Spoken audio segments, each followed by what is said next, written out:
प्रिय छात्रों, निर्माण आईएएस संस्थान यूपीएससी 2023 व 2024 के प्रीलिम्स परीक्षा को ध्यान में रखते हुए आप सबके लिए बहुविकल्पीय प्रश्न उत्तर श्रृंखला लेकर आ रही है, जो प्रतिदिन के समसामयिक प्रश्नों के साथ सामान्य अध्ययन के अलग अलग विषयों संबंधी बहुविकल्पीय प्रश्नों को कवर करेगा। ये कार्यक्रम प्रतिदिन शाम 8 बजे हमारे YouTube चैनल पर प्रसारित किया जाएगा। आप अपने अनुभव और सुझाव हमें कमेंट बॉक्स के माध्यम से भेज सकते हैं। नमस्कार, निर्माण आईएएस की इस एमसीक्यू सीरीज में आप सभी लोगों का स्वागत है और मैं विश्वजीत तिवारी इस एमसीक्यू सीरीज के माध्यम से आप लोगों को पिछले एक साल का करंट अफेयर, इंडिया और वर्ल्ड की मैपिंग और उसके साथ साथ एलिमिनेशन टेक्निक बताता हूं। आप सभी जानते हैं कि एग्जाम हॉल का जो एक्सपीरियंस होता है वो बताता है कि आप जब एग्जाम हॉल में 30 से क्वेश्चन करने के बाद आगे बढ़ने शुरू होते हैं तो आपको क्वेश्चन समझ में नहीं आता है। तो ऐसे में आपको बाकी क्वेश्चन को सॉल्व करने के लिए एलिमिनेशन टेक्निक की जानकारी होना बहुत ही आवश्यक है। तो इस सीरीज में, जो कि हमारी पिछले काफी लंबे समय से चल रही है, इस सीरीज के माध्यम से हम आप लोगों को अलग अलग दिनों में यूपीएससी के क्वेश्चन को अलग अलग तरीके से सॉल्व करने की एलिमिनेशन टेक्निक पे चर्चा करते हैं। तो आइए आज के क्वेश्चन की शुरुआत करते हैं। देखिए, आज का पहला क्वेश्चन है ये कि बायोटेक कृषि नवाचार विज्ञान अनुप्रयोग नेटवर्क, संक्षिप्त में बायोटेक किसान के संदर्भ में नीचे दिए गए कथनों पर विचार करें।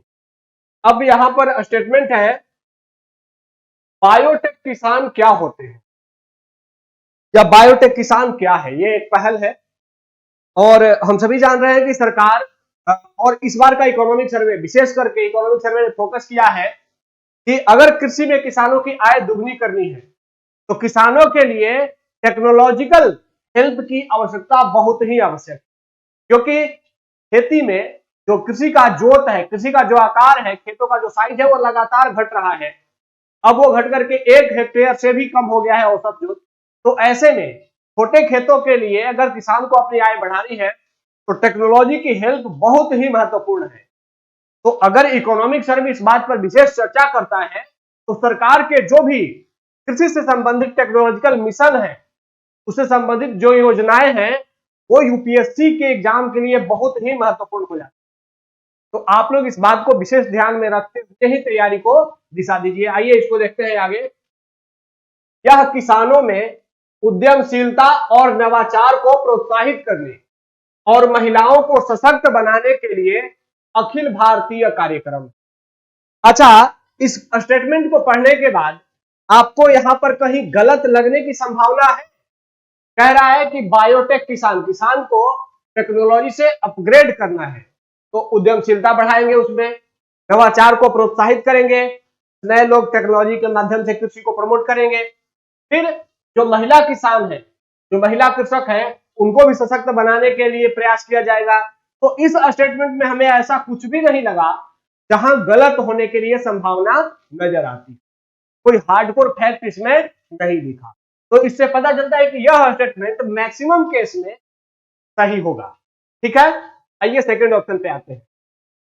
छोटे और सीमांत किसानों के लिए बेहतर आजीविका और जैव प्रौद्योगिकी लाभ सुनिश्चित करना। ये कह रहा है सेकंड ऑप्शन कि छोटे किसानों के लिए बेहतर लाभ सुनिश्चित करना भी इस मिशन का उद्देश्य है, बायोटेक किसान योजना का उद्देश्य। अब यह स्टेटमेंट भी, क्योंकि हम सभी जानते हैं कि हमारे देश में जितने कृषक हैं उनमें से लगभग 86% कृषक छोटे और सीमांत कृषक हैं। तो जब हमारे यहाँ 80% से अधिक किसान छोटे और सीमांत कृषक हैं, तो उनको टारगेट, तो किसानों के लिए जितनी भी योजनाएं आएंगी उन सभी योजनाओं में उनको महत्व दिया जाएगा, उनको प्रेफरेंस दिया जाएगा। तो बायोटेक किसान भी उनके लिए कुछ विशेष प्रावधान तो जरूर ही रखेगा। तो छोटे और सीमांत किसानों के लिए भी बेहतर आजीविका और जैव प्रौद्योगिकी लाभ सुनिश्चित करना बायोटेक किसान का उद्देश्य है। तो इसमें कोई गलत दिख रहा है? नहीं दिख रहा है। इस सेकंड ऑप्शन में भी कुछ ऐसा गलत स्टेटमेंट नहीं दिख रहा। थर्ड में आते हैं, कृषि और बागवानी प्रथाओं तथा जैव स्रोतों के संधारणीय उपयोग, सस्टेनेबल उपयोग और मृदा एवं जल संरक्षण में सुधार करना। अब टेक्नोलॉजी के माध्यम से बायोटेक किसान की बात की जा रही है, तो टेक्नोलॉजी के माध्यम से कृषि से संबंधित जितने क्षेत्र होंगे उन सब में रिफॉर्म किया जाएगा। बिल्कुल। तो यहां पर कह रहा है कि कृषि और बागवानी की प्रथाओं में और जो जैव स्रोत है इन सबको सस्टेनेबल उपयोग के लिए और मृदा और जल संरक्षण के लिए भी, मृदा और जल संरक्षण को भी सुधार करने का प्रयास किया जाएगा। तो यह भी एक सामान्य स्टेटमेंट है, इसमें भी कहीं हमें गलत होने की संभावना नजर। चलिए तीसरा स्टेटमेंट भी हमें सही लगता है। मैं ये कह रहा हूं कि सही लगता है, मैं ये नहीं कह रहा हूं कि सही है। ठीक है, आइए चौथे स्टेटमेंट पे आते हैं। इस मिशन को 1500 करोड़ रुपए की कुल लागत पर मंजूरी दी गई और यह विश्व बैंक ऋण द्वारा 50% सहवित्त पोषित है। अब यहां चौथे स्टेटमेंट में देखिए, चौथे स्टेटमेंट में पहला है कि इस मिशन की लागत कितनी है, 1500 करोड़ रुपए। यहां पर एक फैक्ट दिया गया है, डिजिट दिया गया है कि 1500 करोड़ है। हो सकता है 2000 करोड़ हो सकता है कि 1000 करोड़ हो सकता है 1200 करोड़ हो। मतलब कि जहां भी डिजिट दिया गया है वहां पर गलत होने की संभावना होती है। ठीक है, क्योंकि यहां पर हेरफेर किया जा सकता है, तो यहां पे गलत हो सकता है। दूसरा कि यहां पर विश्व बैंक के सहयोग से, हो सकता है कि विश्व बैंक का सहयोग लिया ही नहीं गया हो। यह भी हो सकता है किसी अन्य संस्था ने सहयोग किया हो सकता है कि आईएमएफ ने सहयोग किया है, हो सकता है कि यूएनईपी ने सहयोग किया हो, या हो सकता है कि भारत सरकार के इंडिपेंडेंट ऑर्गेनाइजेशन, भारत सरकार की पहल हो, किसी वैश्विक संस्था से सहयोगी नहीं हो सकता है। तो यहां विश्व बैंक भी गलत होने के लिए संभावित है। अगला कि विश्व बैंक द्वारा 50% सहवित्त पोषित। अब यह 50% विश्व बैंक का पार्टिसिपेशन है, यह भी गलत हो सकता है। हो सकता है कि विश्व बैंक का सहयोग हो लेकिन वह 20% हो, 25% हो, या 60% हो, 75% हो, ऐसा हो सकता है ना, बिल्कुल हो सकता है। तो यहां पर भी गलत होने के लिए संभावना है। अब एक बात जो कि आपको समझने की जरूरत है, अगर किसी भी स्टेटमेंट में कोई भी एक स्टेटमेंट हो और जिसमें 2 से अधिक ऐसे स्थान हो जहां पर हार्डकोर फैक्ट दिए हो, मतलब कि गलत होने के लिए संभावना बनती हो, तो उम्मीद की जाती है और ऐसा देखा गया है यूपीएससी जो 2 से अधिक फैक्ट वाला स्टेटमेंट देता है, उस स्टेटमेंट में 2 में से या 3 में से कोई एक फैक्ट निश्चित रूप से गलत होता है। तो यहां पर हो सकता है यह गलत हो या यह गलत हो या यह गलत हो, तो यहां पर गलत होने की संभावना है, लेकिन इन 3 स्टेटमेंट में हमें गलत होने की संभावना नहीं दिखी। ठीक है, तो यहां अगर हम चौथे को, प्रश्न कह रहा है कि सही विकल्प चुने, सही को यहां पर जैसे ही देखा हमने घेर दिया। यह आपके हैबिट का पार्ट होना चाहिए कि जैसे सही गलत दिखे आप तुरंत उसको क्या करें। ठीक है, तो अब यहां पर हमें चौथा गलत अगर दिखता है तो अगर हम चौथा को काटते हैं तो देखते हैं कि 1 2 3 ऐसा ए ऑप्शन में दे रहा है, और हम जब 1 2 3 पढ़ रहे थे तो हमें 1 2 3 में कोई गलती नजर नहीं आ रही। यहां सिर्फ 1 2 3 दिया है, इससे संतुष्ट नहीं हो जाना है, बल्कि पुनः अपने स्टेटमेंट पर हम आना है और देखना है कि क्या 1 2 3 में भी हमें कहीं गलती दिख रही थी, तो नहीं, हमें नहीं दिख रही थी। तो हमारा जो यहां पर इलिमिनेशन का भरोसा है वो क्या हो गया, पुख्ता हो गया। ठीक है, कि हाँ ये चौथा स्टेटमेंट गलत हो सकता है लेकिन ऊपर के तीनों स्टेटमेंट सही है। तो ऐसे स्टेटमेंट यूपीएससी में आते हैं और आपको ऐसे स्टेटमेंट को इलिमिनेट करने के लिए अपने दिमाग को इतना मैच्योर करना, थोड़ा रिस्क लेना होगा। ठीक है, बेसिकली जो भारत ये बायोटेक किसान पहल है, इसमें वर्ल्ड बैंक की भागीदारी नहीं है और ये भारत सरकार की जो बायोटेक्नोलॉजी डिपार्टमेंट है, basically science and technology ministry है, ये उसकी पहल है। अब यहां पर अगर बायोटेक किसान पूछेगा, हो सकता है कि यह प्रश्न पूछ लिया जाए और उसमें स्टेटमेंट डाल दिया जाए कि यह विज्ञान एवं प्रौद्योगिकी मंत्रालय एवं कृषि मंत्रालय की संयुक्त पहल है। अगर ऐसा आ गया तो भी गलत है, क्योंकि यह कृषि मंत्रालय की पहल नहीं है, बल्कि यह प्रौद्योगिकी विभाग, भारत सरकार का प्रौद्योगिकी विभाग है जो कि साइंस एंड टेक्नोलॉजी मिनिस्ट्री के अंतर्गत आता है, ये उसकी पहल। तो यहां पर मंत्रालय को डाल करके ऑप्शन को गलत कराया जा सकता है। तो ऐसे भी आप लोग ध्यान रखेंगे कि जैसे ही मंत्रालय ऑप्शन में लिखे, मंत्रालय, विभाग, ये सब चीजें भी अक्सर गलत दी जाती। ठीक है, तो आइए आगे बढ़ते हैं। अब यहां पर देखिए अगला क्वेश्चन है, फास्ट ब्रीडर रिएक्टर के संदर्भ में निम्नलिखित कथनों पर विचार कीजिए। अब ये क्वेश्चन बेसिकली आपको दिया गया है, लेकिन इस क्वेश्चन के साथ एक सलाह भी है कि आपको इस स्टेटमेंट के साथ फास्ट ब्रीडर रिएक्टर को खूब बढ़िया से पढ़ के और इसका एक प्रॉपर नोट्स बना करके तैयार करना है, क्योंकि यह प्रश्न पूछे जाने की संभावना हर बार रहती है, बार बार रहती है और आगे भी बनी रहेगी। और कोई नहीं जानता यूपीएससी किस साल इस प्रश्न को पूछे, क्योंकि भारत अपने ऊर्जा स्रोतों में परिवर्तन कर रहा है और नवीकरणीय ऊर्जा स्रोतों की तरफ जा रहा है। ऐसे में जो रिएक्टर, ये जो परमाणु ऊर्जा है, यह भारत के लिए बड़ी क्रूशियल है। तो भारत में परमाणु ऊर्जा के संदर्भ में जो आगे के रिसर्च होने वाले हैं, उसमें से एक बहुत महत्वपूर्ण रिसर्च है फास्ट ब्रीडर रिएक्टर। तो इसीलिए आपको फास्ट ब्रीडर रिएक्टर के बारे में पूरा पढ़ लेना है। भारत का जो प्रोग्राम है इससे जुड़ा हुआ वो देख लेना है। भारत का जो 3 स्टेज प्रोग्राम है उसको बढ़िया से जान लेना है। आइए क्वेश्चन पे आते हैं। यह तेजी से न्यूट्रॉन का उपयोग करता है ताकि, अब यहां पर देखिए, न्यूट्रॉनों का उपयोग करता है ताकि बिजली पैदा करते समय से अधिक परमाणु ईंधन पैदा किया जाए जितना वे उपयोग करते। आगे आते हैं सेकंड स्टेटमेंट पे। फास्ट ब्रीडर रिएक्टरों में बोरॉन, हल्का पानी और ग्रेफाइट के साथ लीड जैकेट की परत का उपयोग करके न्यूट्रॉन परिरक्षण प्रदान किया जाता है। यह रिएक्टर में थोरियम को ईंधन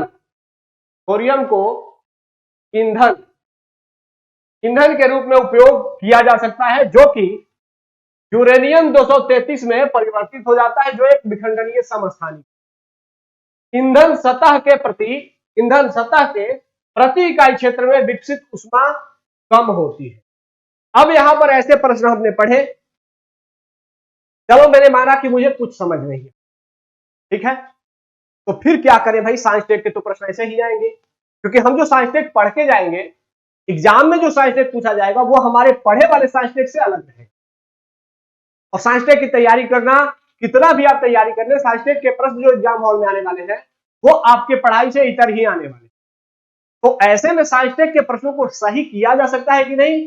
तो किया जा सकता है। कैसे किया जा सकता है, आइए देखते हैं। यहां पर देखिए, इस प्रश्न को सही करने के लिए मैंने पहला स्टेटमेंट पढ़ा, मुझे कुछ समझ नहीं आया। मैंने सेकंड स्टेटमेंट पढ़ा, मुझे कुछ समझ नहीं, लेकिन जैसे ही मैंने थर्ड स्टेटमेंट पढ़ा मुझे समझ आ गया। क्या समझ में आ गया? कह रहा है इस रिएक्टर में थोरियम को उपजाऊ सामग्री, यहां पे टाइपिंग एरर है, थोरियम को ईंधन के रूप में उपयोग किया जा सकता है, जो कि यूरेनियम 233 में परिवर्तित हो जाए। अब यहां पर मुझे समझ में आ गया कि फास्ट ब्रीडर रिएक्टर के बारे में जो मैंने थोड़ा बहुत पढ़ा है, उसमें मैंने पढ़ा है कि फास्ट ब्रीडर रिएक्टर में यूरेनियम 235 और प्लस प्लूटोनियम, इन दोनों को ईंधन के रूप में उपयोग किया जाता है। अब ये मैंने पढ़ा है, आप भी जब इस टॉपिक को पढ़ेंगे तो इतना विशेष जानकारी आपको हो ही जाएगी, ठीक है। तो यहां पर अब जैसे थोरियम आ गया, थोरियम को डायरेक्ट ईंधन के रूप में नहीं यूज किया जाता है, थोरियम को पहले प्लूटोनियम में कन्वर्ट किया जाता है, फिर उसको ईंधन के रूप में यूज किया जाता है। और यहां लिख रहा है कि थोरियम को ईंधन के रूप में उपयोग किया जाता है, तो यह मुझे गलत लग गया। मुझे पहला दूसरा बिल्कुल समझ नहीं आया, लेकिन थर्ड में मुझे एक ऐसा स्टेटमेंट मिला जो कि मेरी जानकारी के अनुसार गलत था। तो जैसे ही मैंने थर्ड को गलत काटा, और यहां देखते हैं कि थर्ड इसमें भी गलत है, यहां पे कह रहा है सही विकल्प चुने, थर्ड इसमें भी है गलत, थर्ड इसमें भी है गलत। तो इसका मतलब है कि थर्ड बी ऑप्शन में नहीं है, तो बी ऑप्शन सही है, ठीक है। तो साइंस टेक के क्वेश्चन भी आप ऐसे ही सॉल्व करेंगे, और ये आप में साइंस टेक के क्वेश्चन को सॉल्व करने के लिए जो एक रिस्क लेने का, रिस्क फैक्टर को अडॉप्ट करने का, उसको लेने के लिए साहस बनाने की जो एक क्यूरियोसिटी आएगी, वो तभी आएगी जब आप साइंस टेक के क्वेश्चन बार बार सॉल्व करेंगे, चाहे वो टेस्ट सीरीज से हो, चाहे वो प्रीवियस ईयर क्वेश्चन पेपर हो, बार बार उसको सॉल्व करेंगे। और सॉल्व करते समय इस बात को ध्यान रखेंगे कि आपको नहीं आता है, फिर भी इसको कैसे गलत किया जाए। मतलब ऑप्शंस को कैसे गलत काटा जाए। तो रिस्क लेंगे अगर साइंस टेक में, लेकिन वो रिस्क पागलों की तरह रिस्क नहीं होना चाहिए, वो एडुकेटिव रिस्क होना चाहिए। अर्थात आपको पता होना चाहिए कि आप ये रिस्क ले रहे हैं क्योंकि यहां पर गलत होने जैसा लग रहा है। ठीक है, तो ऐसा सोच करके जब आप रिस्क लेंगे तो आप साइंस टेक के क्वेश्चन को भी सही कर लेंगे। और ये मेरा खुद का एक्सपीरियंस है कि साइंस टेक के क्वेश्चन मैंने बार बार बहुत अधिक सही किए हैं, जबकि साइंस टेक में जो प्रश्न एग्जाम हॉल में पूछे जाते थे वो हम पढ़ करके नहीं जाते थे।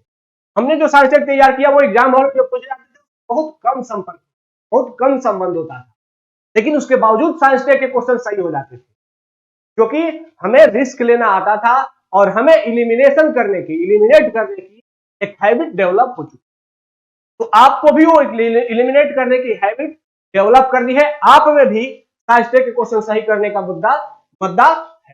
ठीक है, तो इस तरीके से अब आपके लिए एक होमवर्क है कि आप लोग फास्ट ब्रीडर रिएक्टर और इंडिया का जो भारतीय नाभिकीय ऊर्जा कार्यक्रम का 3 चरण का कार्यक्रम है, इस तीनों चरणों को पूरा बढ़िया से अपने नोट में तैयार कर लेना है। आपके नोट्स में वो होना चाहिए और बढ़िया से होना चाहिए, पूरे तीनों स्टेज आपको समझ में आने। ठीक है, यहां पर हमने बहुत कम में दिया है, यहां से आपका काम नहीं होगा, आपको उसको खुद से तैयार करना होगा। ठीक है, चलिए आइए आगे बढ़ते हैं। यहां देखिए क्वेश्चन है, निम्नलिखित कथनों पर विचार कीजिए। पहला स्टेटमेंट, हाल ही में यूरोपीय यूनियन ने यूनिवर्सल चार्जर का नियम लागू किया है। इस नियम के अनुसार 2025 तक ये एक डिजिट दिया है, सभी इलेक्ट्रॉनिक कंपनियों को अपने डिवाइस में type C charging portal add करना होगा। अब यहां पर देखिए बेसिकली पूरी दुनिया चाह रही है कि जो इलेक्ट्रॉनिक कचरा है, ई कचरा है, उसको कम किया जाए। और हम लोग बहुत सारे इलेक्ट्रॉनिक डिवाइस का यूज करते हैं, मोबाइल, टैबलेट, कंप्यूटर, लैपटॉप, अन्य भी बहुत प्रकार के जैसे टेलीविजन, तो बहुत अनेक प्रकार के इलेक्ट्रॉनिक डिवाइस यूज करते हैं और सबको चार्ज करने की आवश्यकता पड़ती है और सबके लिए अलग अलग चार्जर आता है और सब चार्जर फिर अलग अलग खराब होते रहता है, तो वो क्या बन जाता है, ई वेस्ट बन जाता है। तो ऐसे में यूरोपियन यूनियन चाहता है कि जितने भी इलेक्ट्रॉनिक डिवाइस हम यूज कर रहे हैं, अगर इन सब के लिए एक ही प्रकार का या एक ही चार्जर सब में फिट हो जाए, हमारे सभी डिवाइस में टीवी, मोबाइल, कंप्यूटर, लैपटॉप सभी अगर एक ही डिवाइस से, एक ही चार्जर से चार्ज हो जाए, तो हमारा जो बहुत अधिक ई वेस्ट जनरेट होता है वह कम हो जाए। ठीक है, इसीलिए यूरोपियन यूनियन ने इस नियम को हाल ही में इंट्रोड्यूस किया है, यूनिवर्सल चार्जर का। ठीक है, और यह एक बहुत अच्छी पहल है। हालांकि जो इलेक्ट्रॉनिक कंपनियां हैं वो इनका विरोध करेंगी, तब उनके चार्जर अलग से जो बिकते थे वो अब कम हो जाएंगे, लेकिन बहुत जरूरी है ये कि हमारे यहाँ ई वेस्ट जनरेट हो रहा है। अब इसमें है, पहले स्टेटमेंट को पढ़ने के बाद आपको कुछ जगह ऐसे लगे होंगे जहां की गलत होने की संभावना है। इसमें पहला है कि यूरोपियन यूनियन ने यूनिवर्सल चार्जर का नियम लागू किया। क्या वो यूरोपियन यूनियन ही है, क्या यूएसए है, या कोई और देश है, यूनिवर्सल, या जापान है। ठीक है, दूसरा कि इस नियम के अनुसार 2025 तक, क्या 2025 तक ही है सभी इलेक्ट्रॉनिक कंपनियों, तो क्या सभी इलेक्ट्रॉनिक कंपनियों को अपने डिवाइस में type C charging portal add करना होगा? ये टाइप सी की जगह हो सकता है टाइप बी भी हो जाए, टाइप ए भी हो जाए। ठीक है, तो इसका मतलब है कि पहले स्टेटमेंट में 1, 2, 3 और 4 ऐसे ऐसे पॉइंट्स दिखे जहां पर गलत होने की संभावना। ठीक है, अब हम नहीं जानते हैं कि इन चारों में कौन गलत है, लेकिन चारों में से 4 पॉइंट ऐसे हैं जहां की गलत होने की संभावना। सेकंड स्टेटमेंट, ग्लासगो में आयोजित संयुक्त राष्ट्र जलवायु परिवर्तन सम्मेलन यानी COP26 में पीएम मोदी ने पर्यावरण के लिए लाइफ स्टाइल कंसेप्ट की घोषणा की थी। सरकार का लक्ष्य है कि 2030 तक जीडीपी के इमिशन इंटेंसिटी यानी उत्सर्जन तीव्रता को 45% कम कर दिया जाएगा।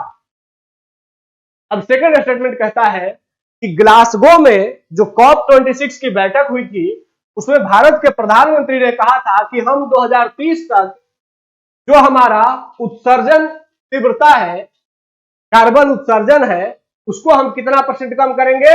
45% तक कम करेंगे। ठीक है, 45% तक कम करेंगे। थर्ड स्टेटमेंट, यूरोपियन यूनियन का यूनिवर्सल चार्जर का नियम का प्रभाव भारत पर भी होगा। अब कभी कभी यूपीएससी ऐसे स्टेटमेंट देता है कि वहां पर दो स्टेटमेंट मिल करके कोई एक जो फैक्ट गलत आपको लग रहा है उसको सही कर देते हैं। यहां पर देखिए, थर्ड स्टेटमेंट कह रहा है कि यूरोपियन यूनियन का यूनिवर्सल चार्जर का नियम, तो यहां पर पहले स्टेटमेंट में क्या कह रहा था? हाल ही में यूरोपियन यूनियन ने यूनिवर्सल चार्जर का नियम लागू किया, तो यहां पर यूरोपियन यूनियन को जो हम गलत मान रहे थे, ये यूरोपियन यूनियन क्या हो जाएगा? अब सही हो जाएगा, क्योंकि थर्ड स्टेटमेंट भी वही बात प्रूव कर रहा है। ठीक है, और ऐसा यूपीएससी ने बार बार किया। ठीक है, तो यूरोपियन यूनियन वाला फैक्ट तो सही है। अब कह रहा है कि यूरोपियन यूनियन की यूनिवर्सल चार्जर का नियम का प्रभाव भारत पर भी होगा। अब एक बात बताइए, जब दुनिया में कोई भी कंपनी यूरोपियन यूनियन में अगर वहां पर सभी डिवाइस के लिए एक ही प्रकार का चार्जर यूज होने लगेगा, यूरोपियन यूनियन के जितने देश है सब में, तो कंपनियों पर दबाव नहीं पड़ेगा कि वे भी अपने चार्जर को एक ही जैसा बनाएं, हमारे यहां भी ई वेस्ट जनरेट नहीं हो? दबाव पड़ेगा ना? बिल्कुल पड़ेगा। तो जो थर्ड स्टेटमेंट है यह एक सामान्य स्टेटमेंट बना करके और आपको उलझाने का प्रयास है। यूरोपियन यूनियन का यूनिवर्सल चार्जर नियम का प्रभाव भारत पर भी होगा, यह संभावना जता रहा है। अब यह नहीं कह रहा है कि यूरोपियन यूनियन का यूनिवर्सल चार्जर के नियम भारत में भी लागू होगा, ऐसा नहीं कह रहा है। कह रहे कि उसका प्रभाव भारत में भी होगा। तो प्रभाव अगर ऐसा ई वेस्ट के संदर्भ में कोई भी पहल की जा रही है तो उसका प्रभाव तो वैश्विक होगा ना? बिल्कुल होगा। तो थर्ड स्टेटमेंट एकदम सामान्य स्टेटमेंट है, प्रभाव के बारे में बात कर रहा है जो कि वैश्विक होगा, तो थर्ड स्टेटमेंट सही है। थर्ड स्टेटमेंट सही है, ये गलत हो गया। ठीक है, अब सेकेंड स्टेटमेंट जो है, यह स्टेटमेंट एक कोई भी यूपीएससी का सिंसियर स्टूडेंट जो यूपीएससी की पीटी की तैयारी बढ़िया से कर रहा है उसको पता होगा कि हमारे यहां प्रधानमंत्री जी जब ग्लासगो में गए थे तो उन्होंने भारत के संदर्भ में क्या क्या घोषणा, भारत कब तक जीरो कार्बन वाला देश बन जाएगा, भारत कब तक अपने कार्बन न्यूट्रल देश बन जाएगा, भारत कब तक अपने कार्बन का कितना % कम करेगा, ये सभी घोषणाएं प्रधानमंत्री जी ने ग्लासगो में की थी। तो हर सिंसियर स्टूडेंट को ये बात की जानकारी अवश्य होगी। तो ऐसे में अगर इसकी जानकारी आपको है, कोई भी सिंसियर स्टूडेंट को इसकी जानकारी जरूर होगी, तो ये सेकेंड स्टेटमेंट बेसिकली सही है। और सेकेंड स्टेटमेंट सही है तो ये वाला स्टेटमेंट भी कह रहा है सही, तो यह भी गलत हो जाएगा क्योंकि सेकेंड तो होना ही चाहिए।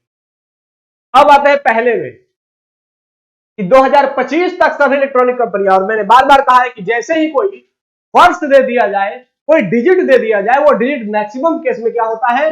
गलत होता है। तो यहां अगर हम 2025 को गलत मान लें तो पहला अगर गलत है तो अपने आप आपका आंसर आ गया, दो और का मतलब सेकेंड और 3 सही है।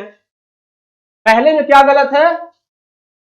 तो पहले में बेसिकली ये जो 2025 का वर्ष दिया गया है, यूरोपियन यूनियन ने उसके लिए टारगेट रखा है कि 2026 तक यूरोप में जितनी कंपनियां हैं उन सभी कंपनियों को अपने सभी इलेक्ट्रॉनिक डिवाइस के लिए सी टाइप का जो चार्जर है वही लगाना होगा। और इसकी कुछ इलेक्ट्रॉनिक कंपनियां, विशेष करके एप्पल ने विरोध किया है, क्योंकि एप्पल ही दुनिया की एकमात्र ऐसी कंपनी है जो सी टाइप का पोर्टल का यूज नहीं करती है, वो अपना अलग चार्जर बनाती है। ठीक है, साथ ही उसको चार्जर से भी बहुत फायदा होता है क्योंकि वो चार्जर भी अलग से बेचती है। तो एप्पल कंपनी इसका विरोध कर रही है, लेकिन यूरोपियन यूनियन ने इस नियम को लागू कर दिया। ठीक है, आइए आगे बढ़ते हैं। आगे देखिए, खालिस्तानी अलगाववाद के संदर्भ में निम्नलिखित कथनों पर विचार कीजिए। अब इस समय खालिस्तान का मुद्दा फिर चर्चा में आ गया है। पंजाब के क्षेत्र में थोड़ी कुछ पटक सी आप लोगों को न्यूज में दिख ही रही होगी। तो ऐसे में जब भी कोई बड़ा मुद्दा समाज में आता है तो हमें उसका बैकग्राउंड को जान लेना बहुत जरूरी है, क्योंकि वहां पर यूपीएससी की निगाह जरूर रहेगी। जो यूपीएससी के क्वेश्चन सेटर है वे भी इन सब न्यूज को जरूर पढ़ रहे होंगे, तो उनके दिमाग में भी इसके बैकग्राउंड से प्रश्न पूछने की संभावना दिख रही। तो आइए जानते हैं पहला स्टेटमेंट। मोतीलाल नेहरू के 1929 में पूर्ण स्वराज की मांग के विरोध में शिरोमणि अकाली दल के नेता मास्टर तारा सिंह ने पहली बार सिखों के लिए अलग खालिस्तान की मांग की। पहला स्टेटमेंट कह रहा है कि जब मोतीलाल नेहरू रिपोर्ट इंट्रोड्यूस कर रहे थे, प्रस्तुत कर रहे थे, तब 1929 में, और उसमें उन्होंने पूर्ण स्वराज की मांग की थी। तो उस पूर्ण स्वराज की मांग का कुछ लोगों ने विरोध भी किया था। किसने विरोध किया था? मुस्लिम लीग ने विरोध किया था, अंबेडकर जी ने भी विरोध किया था, और तीसरे थे मास्टर तारा सिंह। अब यह स्टेटमेंट कह रहा है कि मास्टर तारा सिंह ने विरोध किया था और इन्होंने ही पहली बार, यहां पर पहली बार है सिखों के लिए अलग खालिस्तान की, मतलब यह अलग देश की मांग कर रहे हैं। दूसरा, सिखों के लिए अलग पंजाब राज्य की मांग वर्ष 1965 में लाल बहादुर शास्त्री द्वारा स्वीकार किया। सेकेंड स्टेटमेंट कह रहा है कि 1965 में पहली बार सिखों ने अलग राज्य की जब मांग की तो उनकी मांग को 1965 में स्वीकार करते हुए एक अलग पंजाब राज्य की घोषणा। ठीक है। तीसरा स्टेटमेंट है आनंदपुर साहिब प्रस्ताव। इसके द्वारा अकाली दल ने केंद्र सरकार को सिर्फ रक्षा, विदेश, संचार और मुद्रा को छोड़कर शेष सभी मामले राज्य सरकार को सौंपने का प्रस्ताव। देखिए, ये जो बैकग्राउंड्स हैं ये आपको किसी भी आसानी से किसी भी किताब में मिल जाते हैं। जब आप लक्ष्मीकांत पढ़ते हैं तो लक्ष्मीकांत में भी जब आप सेंटर स्टेट रिलेशनशिप पढ़ते हैं तो उसमें आनंदपुर साहिब प्रस्ताव पढ़ते हैं। ठीक है। तो उसमें क्या प्रोविजन थे ये पूछा गया है। अब अगर आपको पता है कि पंजाब राज्य की स्थापना कब की गई तो सेकंड स्टेटमेंट बहुत आसान है। और पहले स्टेटमेंट के लिए एक जो बहुत सिंसियर स्टूडेंट है उससे ये उम्मीद की जाएगी कि पहले स्टेटमेंट का आंसर करें, लेकिन जो सिंसियर स्टूडेंट है वह बिना पहले स्टेटमेंट को सही किए भी, क्योंकि पहला स्टेटमेंट अपने आप में बहुत गहन जानकारी की मांग करता है, तो लेकिन जो सिंसियर स्टूडेंट है वो पहले स्टेटमेंट के बारे में ज्यादा सोचेगा नहीं। वो पहला स्टेटमेंट पढ़ा, उसे समझ नहीं आया, वो बिना उस पर सोचे आगे बढ़ गया। अब सेकंड स्टेटमेंट में आया, उसे पता है कि पंजाब राज्य की स्थापना 1965 में की गई थी कि नहीं की गई थी। जैसे ही उसे ये जानकारी मिली वो तुरंत आंसर पे आगे बढ़ जाएगा। अब पंजाब राज्य की स्थापना और कह रहे हैं कि उपरोक्त दोनों से कौन सा सही है। जब भी आपको डिजिट दिखे तो आपको पता होता है कि डिजिट मैक्सिमम केस में गलत होता है। तो यहां भी जो 1965 दिया गया है ये क्या है? ये गलत है। 1965 में नहीं बल्कि 1966 में इंदिरा गांधी सरकार ने अलग पंजाब राज्य की मांग को स्वीकार किया। तो यहां पर 1965 भी गलत है, लाल बहादुर शास्त्री जी भी गलत है, तो सेकंड ऑप्शन गलत हो गया। और ये आपको लक्ष्मीकांत या फिर कोई भी किताब पढ़ते हैं राज्यों का पुनर्गठन तो उसमें आसानी से मिल जाता है। यूपीएससी भी ऐसे ही फैक्ट बनाता है। पहला फैक्ट, कोई एक फैक्ट बहुत मुश्किल, लेकिन समझदार स्टूडेंट के लिए कोई एक ऐसा फैक्ट जरूर डालता है कि एक सिंसियर स्टूडेंट उस फैक्ट को एलिमिनेट करके ऑप्शन निकाले। तो सेकंड आंसर जैसे ही आपने सेकंड ऑप्शन को गलत माना, यह निकल गया, यह भी गलत हो गया, यह भी गलत हो गया, और सीधे आपका आंसर निकल गया 1 और 3। इसका मतलब है कि पहला भी सही है और थर्ड ऑप्शन के आनंदपुर साहिब प्रस्ताव में क्या कहा गया था यह भी सही। ठीक है। तो जो टॉपिक हम टच करते हैं, हमारी कोशिश होती है कि हम यूपीएससी के एग्जाम के पैटर्न पे आपको पीवाईक्यू की तैयारी करा। बाकी आपको बहुत सारे करंट अफेयर की किताबें आती हैं, मार्केट में बुकलेट्स आते हैं, वे पूरे एक साल की सभी जानकारियां आपको प्रोवाइड कराने का प्रयास है। हम भी आपको बहुत अधिक जानकारियां प्रोवाइड करा रहे हैं, लेकिन हमारे प्रोवाइड कराने का पैटर्न ये है कि जो विवाद में रहने वाले मुद्दे हैं, जो कि यूपीएससी जैसा पिछले साल के प्रश्नों को पूछने के लिए टेंडेंसी रखता है, हम उसी पैटर्न को अपनाते हुए आपके सामने क्वेश्चन को प्रस्तुत करते हैं। ठीक है, वैसे ही क्वेश्चन को सिलेक्ट करके आपके सामने लाते हैं। तो आप लोग इस बात का जरूर ध्यान रखें कि जिस प्रश्नों को हमने पूछा आपके साथ, उस प्रश्नों के बारे में थोड़ी गूगल करके उसके बारे में विशेष जानकारी आप जरूर इकट्ठा करें। ठीक है, क्या आगे बढ़ते हैं। हाल ही में वैश्विक वन क्षेत्र दृष्टिकोण 2050, वैश्विक वन क्षेत्र दृष्टिकोण 2050 भविष्य की मांग और टिकाऊ अर्थव्यवस्था के लिए लकड़ी के स्रोत का आकलन, इस शीर्षक वाली रिपोर्ट किस संस्था द्वारा जारी की गई। अब देखिए भाई, एक रिपोर्ट तो यूपीएससी पूछता ही है हर साल, और जो 2014-15 से लेकर के 2016-17 तक आसान रिपोर्ट पूछता था, लेकिन उसके बाद से यूपीएससी ने बहुत मुश्किल वाले रिपोर्ट पूछने शुरू कर दिए।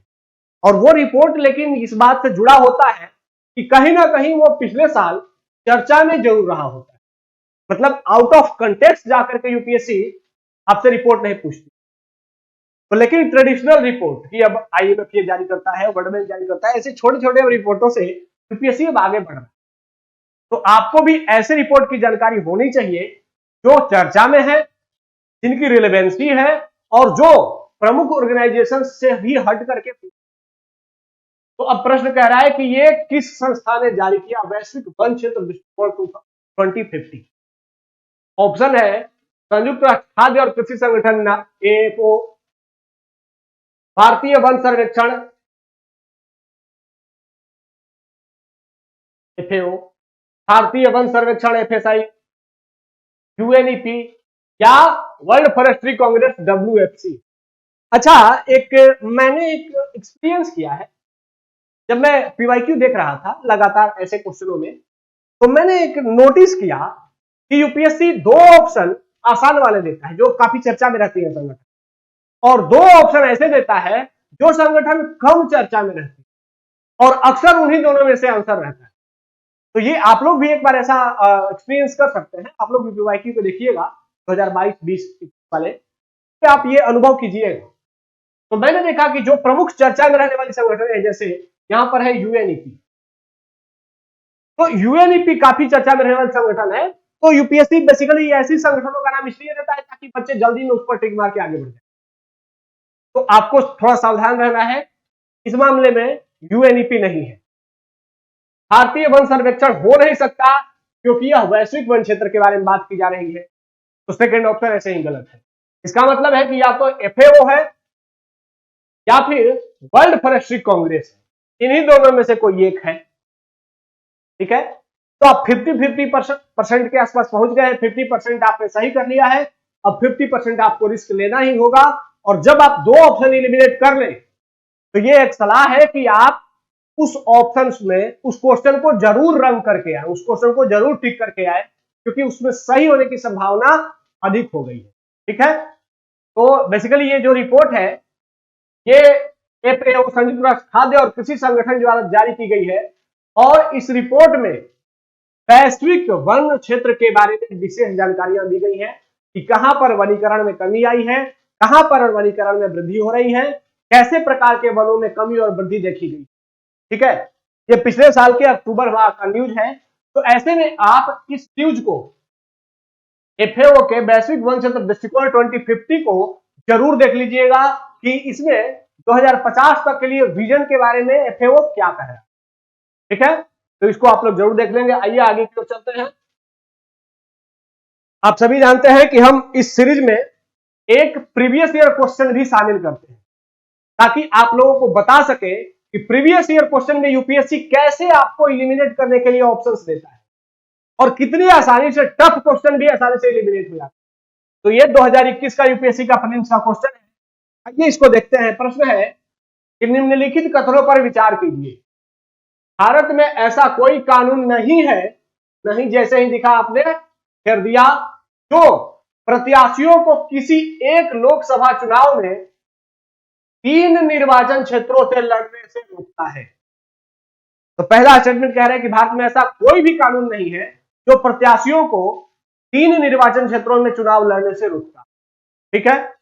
सेकंड स्टेटमेंट, 1991 के लोकसभा चुनाव में श्री देवीलाल ने 3 लोकसभा निर्वाचन क्षेत्रों से चुनाव लड़ा। अब दूसरा वाला जो तथ्य है वो एक निश्चित जानकारी है, निश्चित स्टेटमेंट है। इन्होंने कितने सीटों पे लड़ा था? 3 पे। हो सकता है 3 पे नहीं लड़के 2 पे ही लड़े हो, 1 पे ही लड़ा है, लेकिन यूपीएससी कह रहा है कि उन्होंने 3 पर लड़ा। थर्ड स्टेटमेंट, वर्तमान नियमों के अनुसार यदि कोई प्रत्याशी किसी एक लोकसभा चुनाव में कई निर्वाचन क्षेत्र से चुनाव लड़ता है तो उसकी पार्टी को उन निर्वाचन क्षेत्रों के चुनाव का खर्च उठाना चाहिए जिन्हें उसने खाली किया है, बशर्ते वह सभी निर्वाचन क्षेत्रों से विजयी हुआ। अब यह कह रहा है थर्ड स्टेटमेंट कि अगर कोई प्रत्याशी एक से अधिक जगहों से इलेक्शन लड़ता है और दोनों जगह वो जीत जाता है, सपोज करिए कि दोनों जगह से अगर वो इलेक्शन जीत जाता है तो ऐसे में वो किसी एक ही जगह को अपना रिजर्व करेगा, सेकंड जगह को तो छोड़ देगा, तो सेकंड जगह पर फिर से री इलेक्शन कराना होगा। तो उस री इलेक्शन का खर्च थर्ड स्टेटमेंट कह रहा है कि अब जो विजेता हुआ है और उसने जिसने सीट छोड़ दिया है उसके पार्टी को देना होगा उस पूरे री इलेक्शन का खर्च। ऐसा होता है क्या? ऐसा लग रहा है? इलेक्शन का खर्च इलेक्शन कमीशन वहन करेगा ना, कोई राजनीतिक पार्टी क्यों वहन करेगी? और हमारे बहुत सारे प्रत्याशी, जैसे 2014 के इलेक्शन में अगर आप लोगों को याद होगा तो हमारे माननीय प्रधानमंत्री जी एक वाराणसी से लड़े थे और एक गुजरात की भी सीट से लड़े थे, भावनगर से। तो ऐसे में उन्होंने भावनगर सीट को छोड़ा तो क्या भावनगर में जब री इलेक्शन हुए तो उसका खर्च बीजेपी पार्टी ने दिया? ऐसा तो नहीं होता है। वो खर्च कौन देता है? Election commission. और यह तो आप आसानी से भी समझ सकते थे। ठीक है। अब भारत में ऐसा कोई कानून नहीं है, अब ऐसे प्रश्नों को सही कैसे करना है वो आप देखें। पहला स्टेटमेंट, और उपयुक्त कथनों में कौन सा सही है, सही को घेर दिया। भारत में ऐसा कोई कानून नहीं है जो प्रत्याशियों को किसी एक लोकसभा चुनाव में 3 निर्वाचन क्षेत्रों में लड़ने से रोकता है। अब चलिए मान लिया मैंने कि आपको इस ऐसे कानून के बारे में जानकारी नहीं है, तो क्या करेंगे आप सोचेंगे कि क्या वर्तमान में किसी भी उम्मीदवार को हमने 2 से अधिक सीटों पर चुनाव लड़ने का सुना है क्या? अगर आप दिमाग दौड़ाएंगे तो आपको कोई भी ऐसा न्यूज नहीं मिलेगा। तो जब ऐसा न्यूज नहीं मिलेगा तो फिर आपको जो समझदार स्टूडेंट है, इसी को कहते हैं पेरिफेरल नॉलेज से अपने क्वेश्चन को सही करना। मतलब आसपास के अध्ययन से, आसपास की जानकारियों से ऑप्शंस को सही करना। आपने डायरेक्ट यह नहीं जानते थे कि ऐसा कानून भारत में है कि नहीं है, लेकिन आपने एक्सपीरियंस किया कि नहीं 2 से अधिक सीटों पर चुनाव लड़ने की मैंने इधर रिसेंट में कोई न्यूज सुनी नहीं।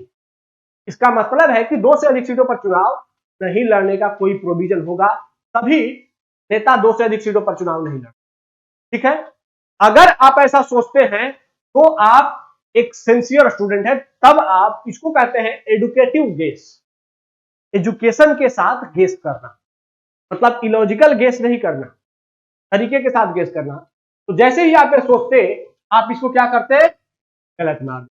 जैसे ही पहला को आपने गलत मारा, ये ऑप्शन इलिमिनेट हो गया, ये ऑप्शन इलिमिनेट हो गया। इसका मतलब कि 2 वाला ऑप्शन दोनों में है, तो 2 तो निश्चित रूप से सही है कि देवीलाल जी ने 3 लोकसभा निर्वाचन क्षेत्र से 1991 में चुनाव लड़ा था। और तीसरा वाला कह रहा है कि अगर कोई प्रत्याशी, तो अगर वो कोई प्रत्याशी अपना सीट छोड़ता है तो अगली बार री इलेक्शन पे खर्च कौन उठाएगी? उसकी पार्टी। तो यह तो आप आसानी से सही कर सकते थे कि नहीं ऐसा कोई प्रोविजन नहीं होता है। तो यूपीएससी ने आसान क्वेश्चन पूछा है आपसे, बहुत टफ नहीं बनाया है। समझदारी से ऐसे क्वेश्चनों को सॉल्व करना है, सिर्फ जानकारी से क्वेश्चन को सॉल्व नहीं किया जा सकता। ठीक है। तो यहां पर थर्ड ऑप्शन भी क्या हो जाएगा? गलत। जैसे थर्ड गलत हुआ, ओनली बी ऑप्शन क्या हो गया? सही हो गया। ठीक है। ये जो अगर आप लोग न्यूज पढ़ते हैं, न्यूज पेपर पढ़ते हैं, या आपने अगर कोई लक्ष्मीकांत या कोई ऐसी पॉलिटी की किताब पढ़ी होगी तो उसमें आपने पढ़ा होगा RPA act representation of people act, जन प्रतिनिधित्व अधिनियम 1951 है। इस जन प्रतिनिधित्व अधिनियम 1951 की जो धारा 33(7) है, यह जो 33(7) धारा है, ये इसमें जन प्रतिनिधित्व अधिनियम में 1996 में 1996 में एक संशोधन किया गया और इस 96 के संशोधन में यह धारा 33(7) जोड़ा गया और इस धारा को मॉडिफाई करके यह प्रोविजन किया गया कि कोई भी प्रत्याशी अब 2 से अधिक सीटों पर चुनाव नहीं लड़ सकता। तो अब भारत में कानून है, क्या कानून का नाम क्या है? RPA act 1951। उसकी अनुच्छेद, उसकी आर्टिकल नंबर 33(7) यह प्रोविजन करता है कि कोई भी प्रत्याशी 2 से अधिक सीटों पर इलेक्शन नहीं लड़े। तो भारत में अब कानून है। 1996 से पहले ऐसा कोई कानून नहीं था, इसीलिए 1991 में देवीलाल जी ने 3 सीटों पर इलेक्शन, ठीक है। तो ये जानकारी आपके पास हो तो बहुत अच्छी बात है, लेकिन यह जानकारी होना ही प्रश्न को सही करने के लिए आवश्यक नहीं है। आपका कॉमन सेंस भी प्रश्नों को सही करा सकते, ठीक है। आइए आगे बढ़ते हैं। ये देखिए इंडिया मैपिंग से जुड़ा हुआ क्वेश्चन है। इसमें कुछ जलप्रपात दिए गए हैं और नदियां दी गई है। बेसिकली कि ये जलप्रपात किस नदी पर स्थित है, यूपीएससी पूछेगा, जरूर पूछेगा। और जो कि अब प्रमुख वाले जलप्रपात है, आप सभी जो कि रट चुके हैं, अब वो नहीं पूछेगा। अब पूछेगा कि डुडुमा जलप्रपात किस नदी पर है, हुंड्रू जलप्रपात किस नदी पर है, जुलिया जलप्रपात किस नदी पर है, दूधसागर जलप्रपात किस नदी पर है और शिव समुद्रम जलप्रपात, ठीक है। अब यहां पर आपको समझने की जरूरत है कि ये कुछ जलप्रपात होंगे ऐसे जो आपने नहीं पढ़े होंगे, लेकिन ये महत्वपूर्ण जलप्रपात है, चर्चा में रहने वाले जलप्रपात हैं, लेकिन आपने पढ़े नहीं होंगे। तो सही कैसे करेंगे? तो इनको सही करने के लिए यूपीएससी भी आपको एक क्लू देता है, कोई एक ऑप्शन को वो आसान बना देता है। जैसे शिव समुद्रम जलप्रपात, यह किस नदी पर है? यह है कावेरी नदी पर। तो ई का क्या हो गया? 5वां। तो ई का 5 इसमें नहीं है, इसमें नहीं है, इसका मतलब है कि इन दोनों में से ही कोई आंसर है। अब आप काफी हद तक 50% आपने एलिमिनेट कर लिया। अब बाकी 50% आपकी अपनी योग्यता रहेगी। अगर आप सिंसियर स्टूडेंट हैं, खूब पढ़ रहे हैं, भारत की मैपिंग अच्छे से तैयार कर रहे हैं, तो ये सब जलप्रपात भी आपके निगाहों से कभी ना कभी गुजरा जरूर होगा और इनमें से 1-2 और भी आपको जरूर आता हो, ठीक है। अब यहां मैं आप लोगों को बता देता हूं कि ये जो डुडुमा जलप्रपात है, ये बेसिकली मच्छकुंड नदी पर है। जो हुंड्रू जलप्रपात है, अगर आप पढ़े होंगे तो स्वर्णरेखा नदी पर है, झारखंड में। तीसरा जो चुलिया जलप्रपात है, ये चंबल नदी पर है, राजस्थान में। जो दूधसागर जलप्रपात है, ये मांडवी नदी पर है, गोवा में। और जो शिव समुद्रम जलप्रपात है, यह कावेरी नदी पर है। कहां है ये शिव समुद्रम? ये तमिलनाडु, ठीक है। तो ये कुछ प्रमुख जलप्रपात रहे हैं, लेकिन ये आपको बस बताने के लिए है कि आपको जलप्रपात तैयार करने हैं और जो महत्वपूर्ण जलप्रपात है उससे हट करके थोड़े आगे बढ़ करके भारत के अधिकांश जलप्रपात को आपको तैयार, ठीक है। आइए वर्ल्ड मैपिंग के क्वेश्चन पे आते हैं। ये देखिए, ये कुछ विवादित द्वीप हैं और किन देशों के साथ ये विवाद है, यह एक तरफ दिया गया है और मुझे लगता है कि यह बहुत ही महत्वपूर्ण होने वाला है आपके एग्जाम के लिए। बहुत ही क्रूशियल रूप से यह पूछे जाने की संभावना है, क्योंकि जो दुनिया में विवाद चल रहे हैं आजकल, जो वैश्विक विवाद चल रहे हैं, रसिया यूक्रेन संबंध हो, आर्मेनिया अजरबैजान का संबंध हो, भारत चीन भारत पाकिस्तान का संबंध हो, ऐसे ही टर्की साइप्रस का संबंध हो, तो बहुत सारे देश अभी विवादों से दौड़ रहे हैं, विवादों से जूझ रहे हैं। तो जो प्रमुख दुनिया के विवाद हैं वह चर्चा में रहते हैं। तो इनमें से ये सभी प्रमुख विवाद रहे हैं द्वीपों को लेकर के। तो अब इन्हीं के बारे में आपको बताना है कि चैगोस आर्कपिलागो का जो विवाद है वो किन 2 देशों के बीच में है, चुराइल द्वीप का विवाद किसमें है, फॉकलैंड द्वीप का विवाद किसमें है, न्यू मुरे द्वीप का विवाद भी किसमें है, और स्पार्टले द्वीप का विवाद किसमें है। अगर आपने इन पांचों विवादों को जान लिया है तो मुझे लगता है कि अगर यूपीएससी विवादित द्वीपों पर प्रश्न देगा तो इन 5 में से 2 या 3 तो देगा ही देगा। ठीक है, क्योंकि यही 5 प्रमुख विवाद वाले आसपास के, भारत के आसपास के या विश्व के प्रमुख विवाद वाले केंद्र रहे हैं, तो यहीं से प्रश्न बनने की संभावना रहे। ठीक है, तो मैं आपके कमेंट में आप सभी लोग इन पांचों का सही आंसर करेंगे और बताएंगे कि इन विवादित द्वीपों का किन 2 देशों के साथ संबंध है, किन 2 देशों में इनको लेकर के विवाद है। ये कमेंट में आप लोग ABCD से आंसर करेंगे।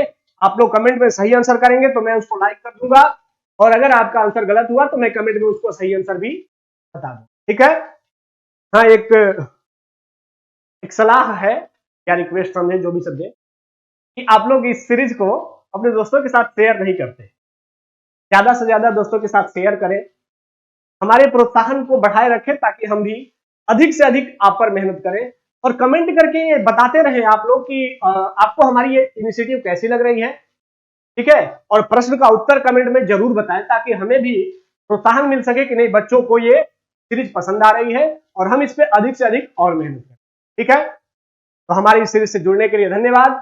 जय हिंद।